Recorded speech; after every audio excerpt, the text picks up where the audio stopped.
Pixar may be one of my favorite animation studios of all time. As a kid, my first theatrical experience was a Pixar film, which instilled in me a lifelong love for animation. And now, as an adult, I'm able to look back and appreciate the actual skill and talent that goes into each and every one of their films. This studio helped pioneer the animation industry back in the day, creating some of the first ever computer animated films at a time when the technology was still new. And while other animation studios have long since caught up to Pixar in the decades since, I always find myself going back to Pixar because of the inherent magic their films have. I think what sets them apart from other studios is their Brain Trust program, which allows the current directors and later producers to oversee development on each of their feature films and provide feedback and critiques, allowing everyone to determine what does and doesn't work before committing to the animation process. This results in every Pixar film being the best it can be, which unsurprisingly resulted in an unprecedented run of critical and commercial success from the 90s to the 2010s. And today, I want to go back to the beginning and take a look at the first film that started it all. I probably don't need to explain Toy Story to you. It was the first computer animated film back in 1995. It's considered one of the greatest and most important films of all time due to this reason, and spawned a franchise that's still going strong to this day.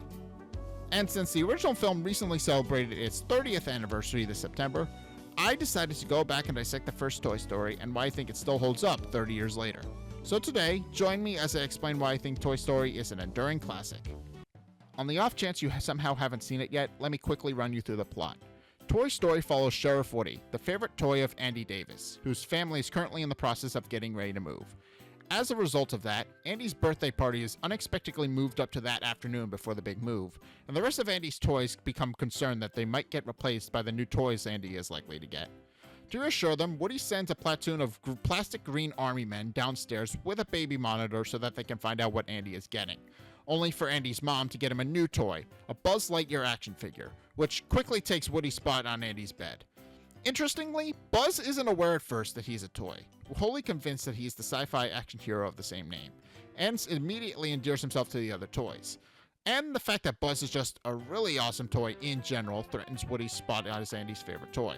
This growing animosity between the two of them comes to a head when Andy is only allowed to take one toy with him to Pizza Planet, his favorite restaurant, leading to Woody knocking Buzz out the window, albeit somewhat accidentally, followed by Buzz starting a fist fight with Woody in a Dinoco parking lot, which results in both of them becoming lost toys.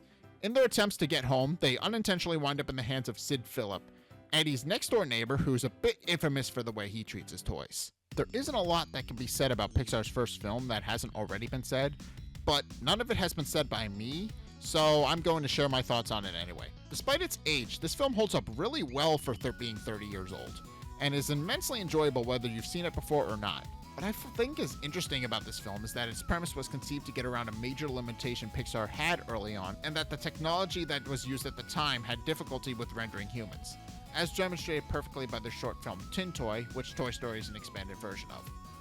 By having the focus of the film primarily on the toys, Toy Story is able to avoid that uncanny valley issue, and instead makes that limitation a core part of the film's identity.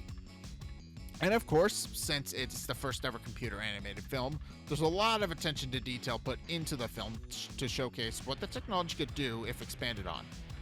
This includes things like including nicks and scrapes in the paint and floor molding to suggest age, to the way that the light reflects off Buzz's helmet. The film also has a multi-generational appeal, which is a direct result of then Disney executive Jeffrey Katzenberg overseeing production, as he wanted the film to be edgier. His idea for the film ultimately never saw the light of day, and actually bogged down production for a few months since it required a full rewrite to be less mean-spirited.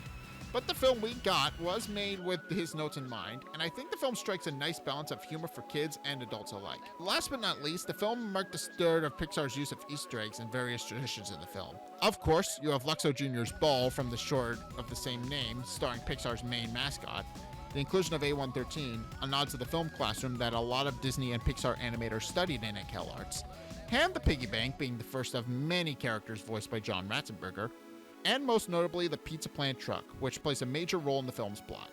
It's always fun looking for these Easter eggs when they come up, so it's fun seeing where they all got their start. But of course, now we get into the film's themes. As a whole, the Toy Story franchise focuses on themes of growing up.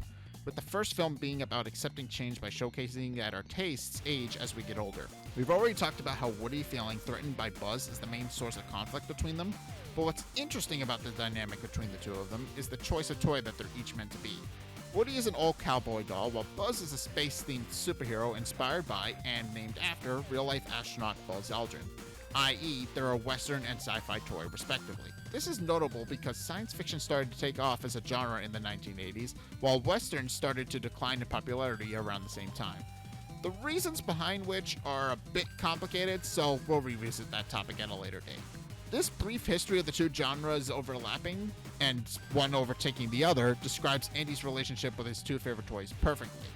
He starts out a Western fan, with him playing a lot with Woody and having a cowboy-themed room, but after getting Buzz, he gradually becomes more of a sci-fi fan, decorating his room with Buzz Lightyear memorabilia, dressing up in a homemade Space Ranger costume, with the tipping point between Buzz and Woody being Andy's mom taking him to Pizza Planet, a sci-fi themed arcade and restaurant. In fact, this exact point actually comes up again in the sequel, but we're not there yet, so I'll save my thoughts on that for a later date. I like this detail a lot, as it really helps elevate the rivalry between Buzz and Woody, and it provides a more in-depth reason behind why they don't get along. Speaking of which, let's talk about Buzz and Woody as characters now, because both of them have great arcs that they go through throughout the duration of the film. When the film starts, Woody is living a very privileged life. He's Andy's favorite toy, and he has the admiration and respect of most of Andy's other toys due to his role as a wise and caring leader. Then Buzz comes along, and due to Buzz not realizing he's a toy at first, Woody can't get Buzz to respect his authority like he can with the other toys. There's also the added irony that Woody reassured everyone before Buzz's arrival that none of them were getting replaced, only for Woody himself to get replaced by Buzz. Buzz is also just an overall cooler toy than Woody, and Woody understands that. So when Andy gets taken to Pizza Planet and is told that he can only bring one toy, Woody quickly realizes that the toy isn't going to be him and tries to get rid of Buzz, resulting in a chain of events that leads to Woody accidentally, again, not really, but accidentally, knocking Buzz out the window. As Andy's other toys like Buzz probably a little bit more than Woody, they're all quick to turn on him, and it's only because Andy comes in looking for Buzz and only to leave with Woody when he can't find him, that the toys don't do something drastic. Buzz's arc, meanwhile, is a lot simpler. He's wholly convinced that he's Buzz Lightyear, a sci-fi action hero from an old sci-fi movie, and not simply a toy based on that character. And he spends most of the film firmly believing in that delusion, despite Woody's best efforts. You are a toy! It's only after Buzz arrives at Sid's house that he sees a commercial advertising him and his features to children, and unable or unwilling to accept what he saw, he jumps from the second-story railing and attempts to fly out of the open window, only to plummet to the bottom of the stairs with his arm coming off upon hitting the floor. As you might expect, he doesn't deal with the revelation well at first and has an existential crisis, and his general uncooperativeness even lands Woody in more hot water than he already was with the rest of Andy's toys. It's only after Woody and Buzz have a heart-to-heart during the film's climax that they finally resolve their issues and become friends. Woody not only explains Buzz's purpose as a toy, pointing out how much Andy loves Buzz as one of his toys and how great a toy Buzz actually is, but he also confides in Buzz that, compared to Buzz, Woody's nothing special, and that's why he's been so jealous of Buzz. Last but certainly not least is this film's exploration of the nature of play, which finally brings us to Sid Phillip. Contrasting Andy, who takes good care of his toys, putting them away without being asked and being distraught when he notices that Buzz and Woody are both gone, Sid is a horrible toy owner, with his version of play involving dismembering his toys and Frankensteining them together, blowing his toys up with explosives, or giving his toys to his equally psychotic dog as chew toys. Now, in Sid's defense, he doesn't know that his toys are secretly alive. And while there's no right or wrong way to play with your toys, the problem with Sid is that he doesn't stop at his own toys, as he will happily duct tape his sister's toys together just to torment her. That's also without mentioning the toys that survive his playtime. When Buzz and Woody arrive in Sid's house, we're immediately introduced to Sid's toys, which are all a monstrous hodgepodge of various parts. And while initially believed to be cannibalistic, it's eventually revealed that they're just as scared of Sid as Andy's toys are, and they do their best to make sure that what happened to them doesn't happen to anyone else.